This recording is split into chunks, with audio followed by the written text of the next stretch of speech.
What's going on, everyone? I am just a typical, average American here today to react to some huge news from only a few days ago.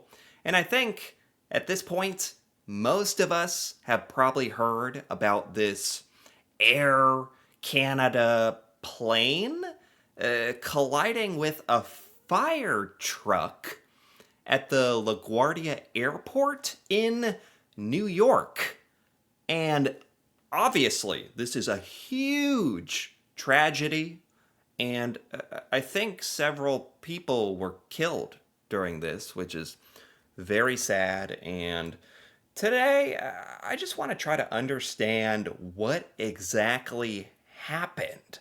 Because I haven't really heard about that, you know? You hate to point fingers or blame people, you know, especially during a tragedy, but I don't know. At the same time, this probably shouldn't have happened, right? It's not good.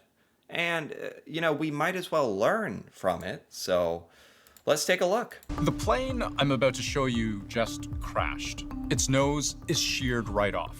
Oh my God. Look at that. I haven't seen like pictures or anything. That is insane. So the front of the airplane smashed into the fire truck? Oh my God. That is. Wow. I don't know if it's like a good thing or a bad thing because it kind of looks like most of the plane maybe wasn't damaged. So maybe that's why a lot of the passengers, I think, survived. But that's crazy. That's crazy that this actually hit a fire truck. How did that happen? Slammed into a fire truck. All that equipment hanging out the front, the guts of the plane. Electrical wiring, broken instrument panels, twisted metal. In a moment, I'll show you video of the crash. It's disturbing. Frontier 4195 to stop there, please. Stop. Truck on, stop. Whoa. So this is like the air traffic controller up in the tower on the radio. They're talking to the fire truck, I think, or the airplane? They're saying stop. Stop there, please. Stop. Truck on, stop. It's the truck. It is the truck. This is crazy that, like, we have all this. Oh my God. You can hear the panic in his voice where it's like, I think they know what's about to happen.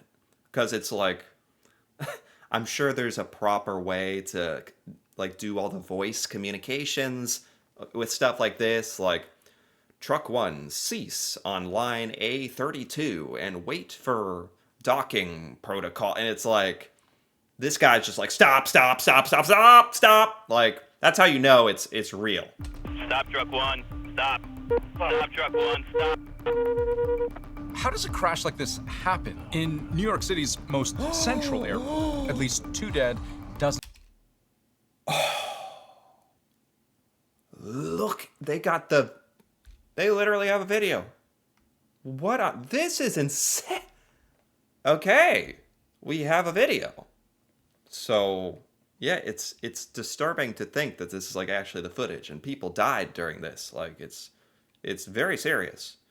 So it's coming down the runway. Is the plane landing or taking off? I don't know, but In New York City's most central airport, at least 2 dead, dozens more injured.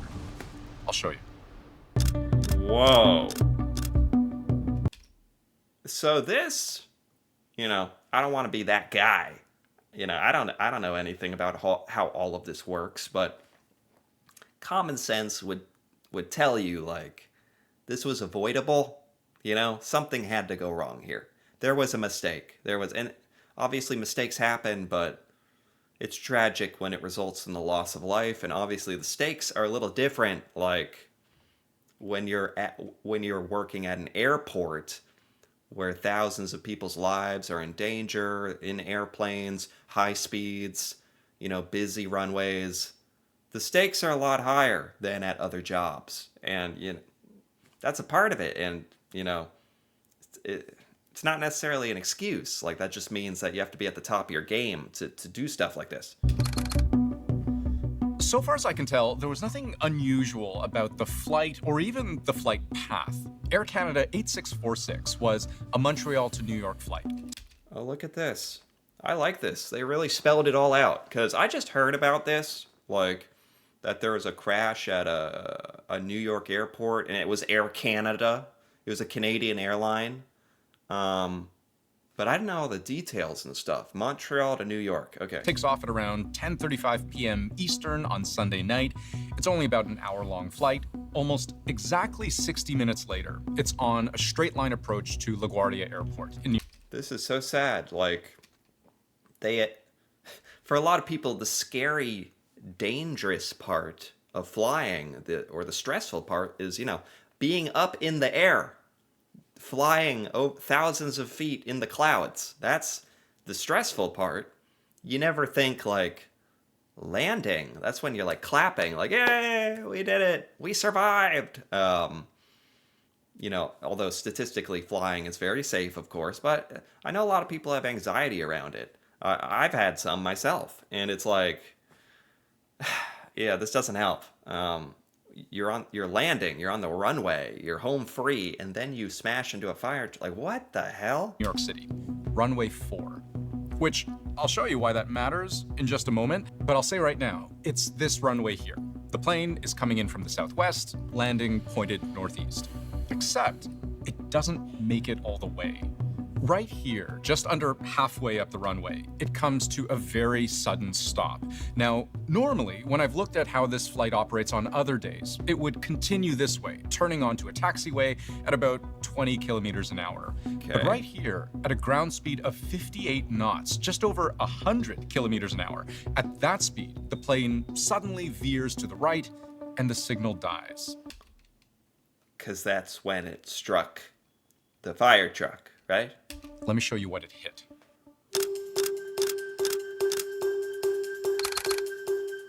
Truck 1 and Company, LaGuardia Tower. Truck 1 and Company. Truck 1 and Company, LaGuardia Tower, requesting to cross 4 at Delta. So what you're hearing there is the conversation between a fire truck operator and LaGuardia Air Traffic Control. Truck 1 speaking with LaGuardia Tower. When the driver is requesting to cross 4 at Delta, he's asking to cross an active runway. Oh my God. This is crazy. And getting to hear all this too, it's like morbid in a weird way. Like, did the folks in the fire truck no one got killed in the fire truck? Because I think it was like the pilots of the plane, right? I'm pretty sure those were the casualties. No one in the fire truck maybe they got hurt. I don't know, but that's crazy. I didn't even, because the fire truck must have got, disintegrated. Like it was hit by an airplane.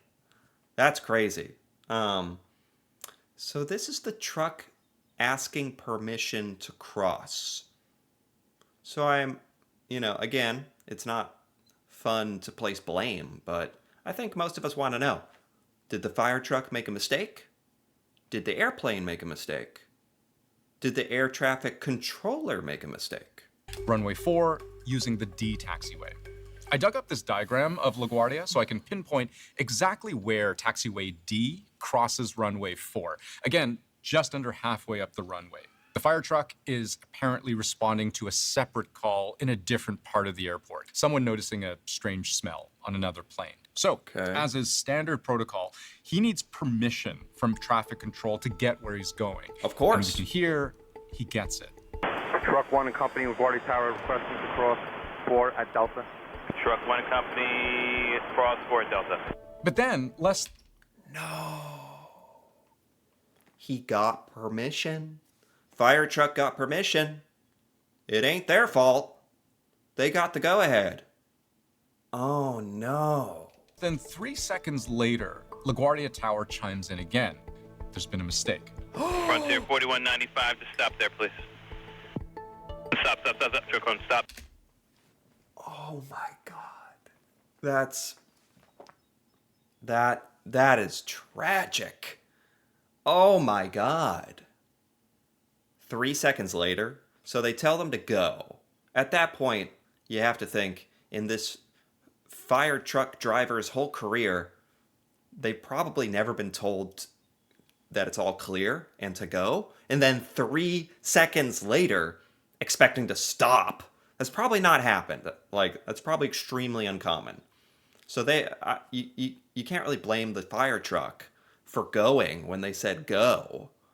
Oh my God, that is just not a mistake that you can make at an airport. And I feel like this was also so unlucky because if they had made this mistake a minute sooner or a minute later, like nothing would have happened. The plane would have been a minute away or past. It had to happen at this exact moment. That is so tragic. But is it the air traffic controller? They gave the wrong go ahead. It wasn't set. Wow. Stop, stop. Stop, truck one. And then they're saying stop, stop, stop, stop. Oh. And the truck, you know, it would have been amazing if that truck like had the wherewithal to stop. But you got like a full fire truck barreling ahead towards like what they need to do, and it's obviously too late. Stop. Stop, truck one. Stop. By my count, that's 11 times in about 11 seconds. Air traffic control is trying to get the fire truck to stop. Oh, God. Oh, my goodness. That's crazy. It hit the center of the fire truck, which was lucky for the firefighters.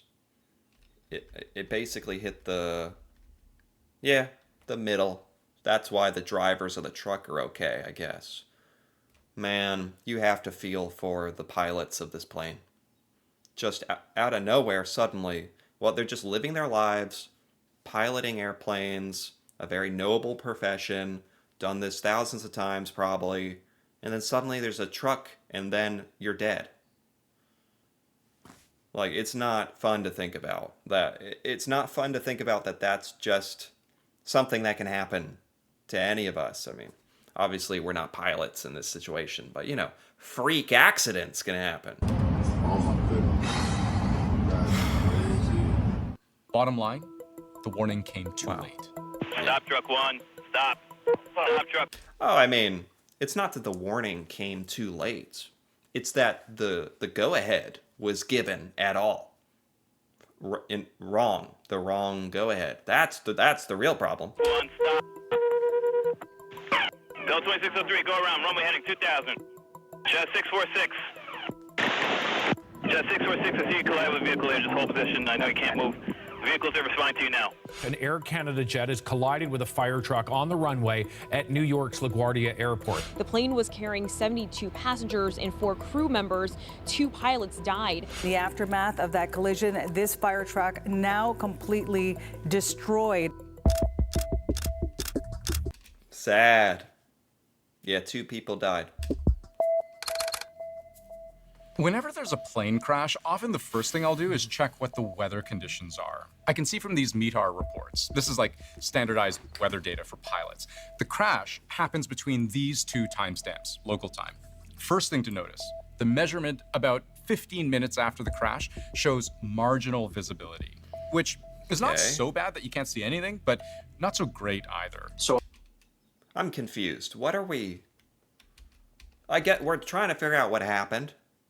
We're trying to figure out why air traffic control didn't know that there was a plane coming in on that runway. That just seems like... Don't they have radars and stuff? Like, it just seems like such an egregious mistake, to be honest. So it was operational, but it wasn't great weather. It was kind of marginal weather.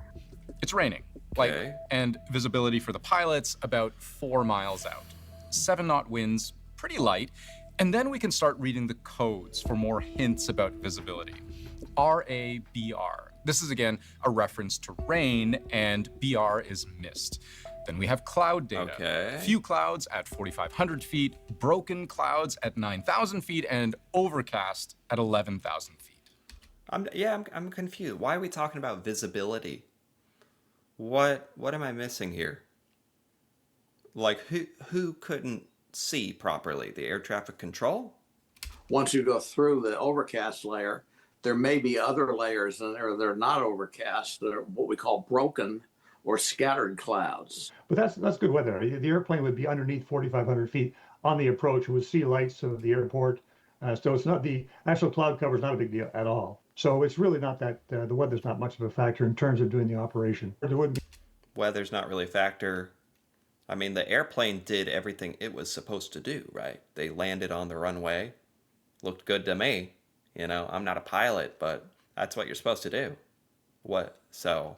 Any sort of flying challenges based on weather that I can see. Yeah, none of the early analysis that I've seen puts any kind of firm blame on the weather specifically.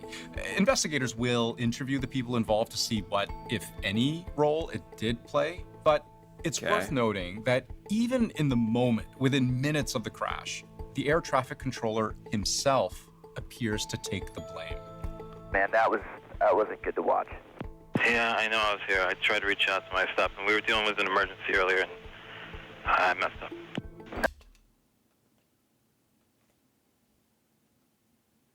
It's just sad. It's just all so sad. Because obviously this air traffic control guy, like, you can assume he's probably a nice guy doing his job best that he can. Not an evil person. And you can kind of hear the regret and the taking blame or some kind of accountability, which is good. Like, that's what they should do because it is their fault. From everything that I can see here, you know, I'm not the judge, but it appears to be that air traffic controller's fault. And if your tower calls result in people dying, that probably shouldn't be your job. So it is what it is. I don't know how it's all going to shake out legally, but I guess it's good to see they're not denying what they did. Oh man, you did the best you could. On that note. Whoa. Okay. Nah, man, you did the best you could. So maybe am I being too harsh? I'm a little confused. You did the best you could. This was a horrible outcome. Like, this is one of the worst outcomes. Did the air traffic control guy have a reason to mess up this communication? Their instruments weren't telling them the right stuff? Like, they literally couldn't see what was happening? Like, it was outside their control? Maybe. I don't know. Maybe. You could. On that note, the U.S. president has already weighed in on what's happened. He seemed to support the idea that this was a case of human error. That's the question, isn't it? That's the question. I kind of assumed it was human error. Maybe I'm assuming too much. Terrible. They made a mistake. It's a dangerous business. That's terrible. When you're given clearance and you're on final to land on that runway, that aircraft who's given clearance owns that runway. But we hear clearly a communication that put a fire truck on a runway when by federal aviation regulations, that aircraft owned the runway. But investigators will almost certainly also be asking the question whether air traffic control staff shortages might be to blame, because the controller in this case seemed to be playing two roles at once, directing air traffic and ground traffic. Oh, the plot thickens a little bit. That's okay. I'm open-minded about it. That could be a thing. Staff shortages. Maybe not like meeting industry regulations with the staff. Should this guy be doing two people's jobs? I don't know. Maybe that's expected. Maybe it was too much. Maybe it's not reasonable. Maybe he was set up for failure. Same time. Who was doing the talking? What frequency were they talking on? And were the positions that are staffed, that should be staffed at certain levels, were they in fact people in those positions? And that's a key factor in any of these kind of investigations. Were they doing more than they're supposed to do? Or was there a coordination issue? Yeah, for all my years in the FAA, staffing has always been a problem at facilities. They've always seemed to operate at the very minimal staffing amounts. That's weird, isn't it? That the airlines or the air administration is like understaffed. Like, are they not paying good enough? This is a job where you really, really want people to be highly proficient, highly motivated, like financially motivated and really doing the best that they can do. This job is life or death. We can see that here today. And it just seems like it's not being taken that seriously, or they're cutting corners and not staffing correctly, and that's really disturbing. Is this like the airline's fault?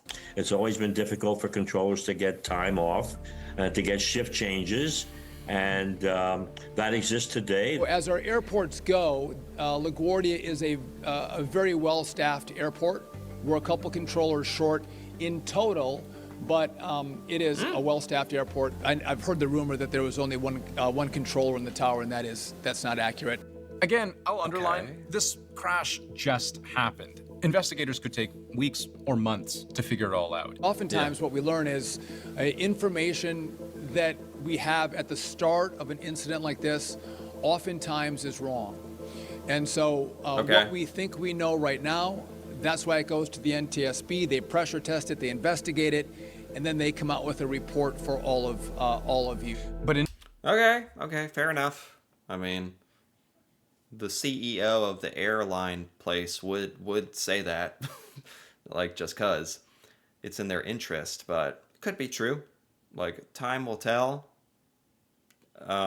Maybe we're judging too soon, prematurely, but I don't know. You got to go off something at this point. It just seems to me. Obviously, the air traffic controller made a mistake. The only thing that's to be determined if that was their mistake, a human mistake, or if there were external factors like staffing shortages or mechanical instrument failure or visual failure. Maybe. I didn't know that was all part of this. Impact that would cause this kind of damage. It would have been incredibly violent. Some of these airport fire trucks can weigh more than some of these airplanes themselves. What? The two people killed in the crash, they were the pilots. As for the passengers, there were more than 40 people taken to hospital. Most have already been released. Okay. And the people in the fire truck, somehow all alive. Wow. That's crazy. Okay. I was ready to get my pitchfork and shovel out and, riot and against who I thought was guilty here. And it just goes to show you stuff like this is more complicated than meets the eye. And I definitely understand way more about this whole situation. It's a tragedy. It's part bad luck. It's part human failure, probably. It's external. And we're just not going to know for some amount of time what really happened, if they ever say that. But it's a tragedy. And like I said at the beginning, it's good to at least learn from this stuff so it adds some kind of value to it. But yeah, this is crazy. This was huge news here. And now I understand. So anyway, if you enjoyed this, feel free to give this video a like or leave a comment with your thoughts on this tragic, Air Canada plane crash at the airport. Very bizarre.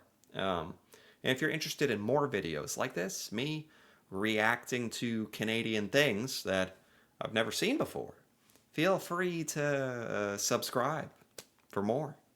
And until then, thanks for watching, and see you next time.